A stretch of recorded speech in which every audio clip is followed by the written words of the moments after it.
Hello everyone, नमस्कार, जय हिंद। कैसे आप लोग? आई होप सभी लोग बहुत बढ़िया होंगे। तो आज की वीडियो आप लोगों के लिए स्पेशल आपके सिलेबस से रिलेटेड है, क्योंकि आज एचपीपीएससी ने 18/11/2024 को जो एचपी पुलिस के लिए जो आपका एग्ज़ाम होने जा रहा है, उसके लिए जो सिलेबस आएगा वो यहाँ पर सीधे तौर पर बता दिया गया है कि इतना ही सिलेबस आपके एग्ज़ाम में आने वाला है। ठीक है? तो आज बात करते हैं आपके सिलेबस की। तो दोस्तों, जो आपका एचपी पुलिस का जो एग्ज़ाम है वो होगा 2 घंटे का। ठीक है? पूरे 2 घंटे का एग्ज़ाम होगा। पहले ये हमारे समय में 1 घंटे का एग्ज़ाम हुआ करता था, लेकिन अब इसको बढ़ाकर 2 घंटे का कर दिया गया है। साथ ही साथ आपके जो क्वेश्चन है वो भी बढ़ा दिए गए हैं। अब जो आपका एग्ज़ाम है वो होगा 90 मार्क्स का, मतलब आपको 90 क्वेश्चन अटेम्प्ट करने हैं 2 घंटे में। तो पहले के मुकाबले ये काफ़ी ज़्यादा समय है, 2 घंटे काफ़ी समय मिल जाएगा आपको। और आपको यहाँ पर सिलेबस भी ब्रीफ़ करके बता दिया गया है कि कितना सिलेबस आपके यहाँ पर एग्ज़ाम में आपको देखने को मिलेगा। इससे बाहर आपने कुछ भी नहीं पढ़ना है। तो आज जल्दी से इस वीडियो को पूरा देख लें और चैनल को सब्सक्राइब कर दें और वीडियो को लाइक भी कर दें, क्योंकि ये आपकी सबसे काम की वीडियो है। इसी के बेस पर आप अपनी मेरिट हिमाचल प्रदेश पुलिस में बनाएँगे और एचपी पुलिस में सिलेक्शन लेंगे और पीटीसी ड्रो ट्रेनिंग करने के लिए जाएँगे। ठीक है? तो चलिए चलते हैं। सबसे पहले बात करते हैं यहाँ पर इंग्लिश की। तो इंग्लिश का जो आपका मटेरियल है वो होगा 20 मार्क्स के। यहाँ पर आपको क्वेश्चन एग्ज़ाम में देखने को मिलेंगे। ठीक है? ठीक है? उसमें भी सिर्फ़ आपको ये आप देख सकते हैं यहाँ पे इतना सा ही आपको सिलेबस इंग्लिश के लिए पढ़ना है। ठीक है? तो इसमें भी आपको क्या-क्या पढ़ना है वो आप देख सकते हैं यहाँ पे स्क्रीन पे। टेंस आपको पढ़ने हैं, डायरेक्ट और इनडायरेक्ट स्पीच आपको पढ़नी है, चेंज ऑफ वॉइस आपको पढ़ना है, करेक्शन ऑफ सेंटेंस आपने क्लियर करने हैं, आर्टिकल्स एंड डिटरमिन्स ये आपको पढ़ने हैं, पार्ट्स ऑफ स्पीच जिसमें कि noun, pronoun, adjective, verb, adverb, conjunction, interjection और प्रेपोज़िशन। सिर्फ़ यही आपको इंग्लिश के सिलेबस के लिए पढ़ना है और इससे बाहर आपको दोस्तों कुछ भी नहीं पढ़ना है। इससे पहले one word substitution, synonym, antonyms और इस तरह के सिलेबस इंग्लिश के लिए बहुत ज़्यादा आते थे। तो इस बार आपको उन सब से छुटकारा मिलने जा रहा है। तो आपको सिर्फ़ इतना ही सिलेबस कवर करना है अपने इंग्लिश के लिए। ठीक है? तो इससे बाहर पढ़ के आपको अब कोई फ़ायदा भी नहीं है, क्योंकि एचपीपीएससी ने सीधे तौर पर ऑफ़िशियली ये बता दिया है कि यही अब आपके एग्ज़ाम में आने वाला है। ठीक है? नेक्स्ट है यहाँ पर हिंदी। हिंदी में आपको 20 मार्क्स के क्वेश्चन देखने को मिलेंगे। तो हिंदी दोस्तों एक स्कोरिंग सब्जेक्ट है। इसमें आप अच्छा स्कोर कर सकते हैं और आप यहाँ देख सकते हैं कि आपको सिलेबस भी बहुत ज़्यादा वास्ट नहीं दिया गया है। मतलब बहुत कम सिलेबस आपको यहाँ पर दिया गया है। इससे पहले बहुत ज़्यादा सिलेबस था। मैंने आपको पिछली वीडियोज़ में भी बताया था और आप लोग पूछ भी रहे थे कि दीदी सिलेबस से क्या-क्या आने वाला है, तो वो पहले के अकॉर्डिंग था। अब ये ऑफ़िशियली सिलेबस आपको यहाँ पर देखने को मिल रहा है। तो अब आपने इसी बेस पर एग्ज़ाम की तैयारी करनी है। तो हिंदी में आपको क्या-क्या तैयार रखना है अपना? स्वर, व्यंजन, पर्यायवाची शब्द, विलोमार्थी शब्द, एकार्थी शब्द, अनेकार्थी शब्द, संज्ञा, सर्वनाम, विशेषण और क्रिया, अव्यय, मुहावरे और लोकोक्तियाँ। तो दोस्तों आपने सिर्फ़ इतना ही एग्ज़ाम के लिए प्रिपेयर करना है। इससे ज़्यादा आप पढ़ोगे तो वो कहीं आपके काम नहीं आने वाला और टाइम वेस्ट होगा, क्योंकि जितना सिलेबस दिया गया है सिर्फ़ उसी को आपने बहुत अच्छे से रिवाइज़ करना है और छोटी से छोटी और बड़ी से बड़ी चीज़ आपको एग्ज़ाम के लिए याद करके जानी है और नोट्स बनाने अब आप शुरू कर दीजिए, क्योंकि आपका सिलेबस कम है और क्योंकि आपके पास आपको पता है कि जो आपका एग्ज़ाम होगा उसमें आपके साथ नेगेटिव मार्किंग भी होगी। तो आपने उस हिसाब से चलना है कि आप किस एग्ज़ाम में नेगेटिव मार्किंग भी होगी। तो ठीक है, जितना कम सिलेबस है उसमें ही आपको अच्छा स्कोर यहाँ पर करना है। ठीक है? नेक्स्ट है मैथ। मैथ में दोस्तों आपको इस बार 20 मार्क्स के क्वेश्चन देखने को मिलेंगे। तो इसमें काफ़ी बदलाव आ गया है। पहले मैथ आता था सिर्फ़ 8 मार्क्स का। ठीक है? सिर्फ़ 8 क्वेश्चन वहाँ पे मैथ के आते थे। इस बार आपको 20 क्वेश्चन मैथ के आएँगे, जो कि बहुत बड़ा चेंज कर दिया गया है। इससे जो मैथ वाले स्टूडेंट हैं उनको कहीं न कहीं बहुत प्रॉफ़िट मिलने वाला है। तो अगर आप लोग भी तैयारी करेंगे तो ऐसी बात नहीं है। यहाँ पे कुछ ही टॉपिक्स दे रखे हैं, जैसे कि आप देख सकते हैं rational numbers, fraction and decimal, mensuration, surface area and volume, profit and loss, time and distance, triangles, statistics और प्रोबेबिलिटी। तो इतना सा ही आपका मैथ का यहाँ पर सिलेबस दे रखा है। तो आपने इन सभी टॉपिक्स को कहीं अपनी नोटबुक में नोट कर लेना है और बाकायदा इन सब के नोट्स बनाने हैं, किस तरह के क्वेश्चन एग्ज़ाम में आते हैं उनको आपने खुद से सॉल्व करना है, उस तरह की ट्रिक्स आपने अपनी नोटबुक में नोट कर लेनी है, ताकि क्योंकि ट्रिक्स ही आपके एग्ज़ाम में आपके बहुत ज़्यादा काम आने वाली होती है। ठीक है?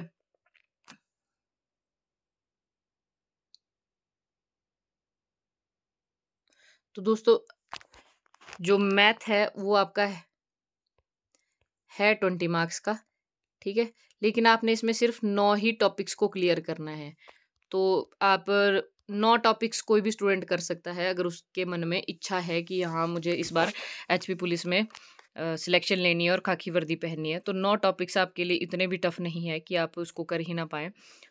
तो आप कोशिश करना कि आप 20 में से कम 15 मार्क्स या 14 मार्क्स, इतने मार्क्स आप गेन कर लें अच्छी मेहनत के साथ।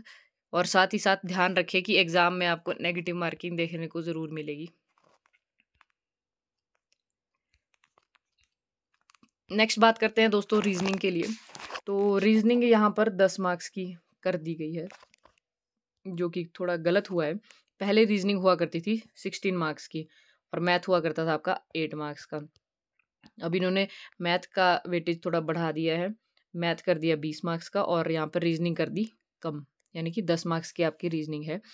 तो रीज़निंग में तो आपके कहीं पे भी कोई भी अंक इधर-उधर नहीं होने चाहिए। ठीक है, तो यहाँ पर डिस्कस करते हैं रीज़निंग के टॉपिक्स की, जिसमें कि पहला है वर्चुअल जिसमें कि पहला है विजुअल मेमोरी, नेक्स्ट है क्लॉक्स एंड कैलेंडर, जो कि पहले भी एग्ज़ाम में आते थे। नेक्स्ट है नंबर सीरीज़, फिर है नंबर रैंकिंग, नेक्स्ट है अरिथमेटिकल रीज़निंग, नेक्स्ट है alphabet series, next cube and dice.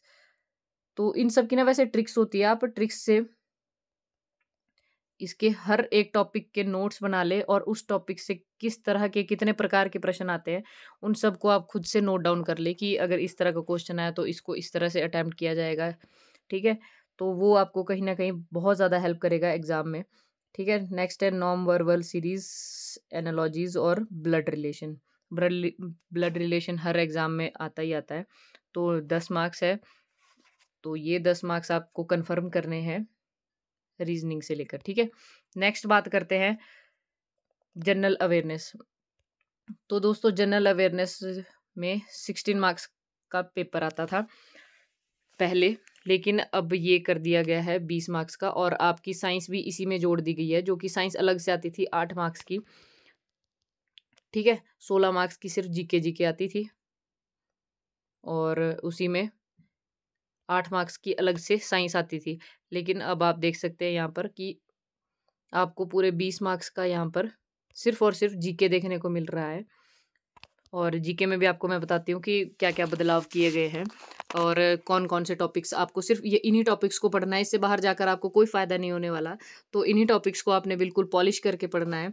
तो इसमें पहला टॉपिक है इंटरनेशनल एंड नेशनल ऑर्गनाइज़ेशन।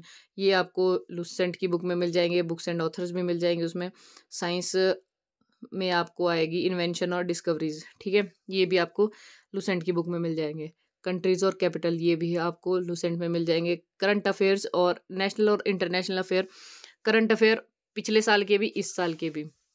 इसके लिए तो आपको एक प्रतियोगिता दर्पण करके एक बुक आती है या कोई भी बुक जिसमें पिछले साल के और इस साल का करंट अफ़ेयर आपको दिया हो, तो उसको आपने अच्छे से पॉलिश करके पढ़ लेना है, ठीक है?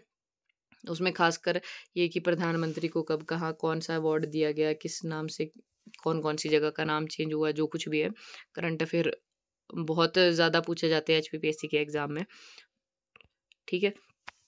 तो हो सकता है सबसे ज़्यादा इसमें भी करंट अफ़ेयर के क्वेश्चन ज़्यादा आपको देखने को मिलेंगे और देख लेना यही होगा। नेक्स्ट है इम्पोर्टेंट डेज़।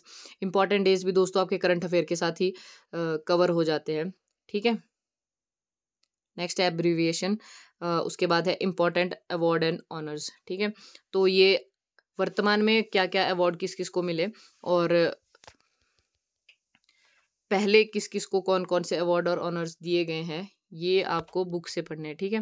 लेकिन जो अभी वर्तमान के है वो आपके करंट अफेयर के साथ ही कंप्लीट हो जाएंगे। नेक्स्ट है स्पोर्ट्स। स्पोर्ट्स भी आपका दोस्तों कहीं ना कहीं करंट अफेयर के साथ भी कंप्लीट होता है, और आपको स्पोर्ट्स के लिए बुक से भी पढ़ना पड़ेगा कि पहले स्पोर्ट्स में कब क्या कौन सी गेम कब से शुरू हुई, ठीक है।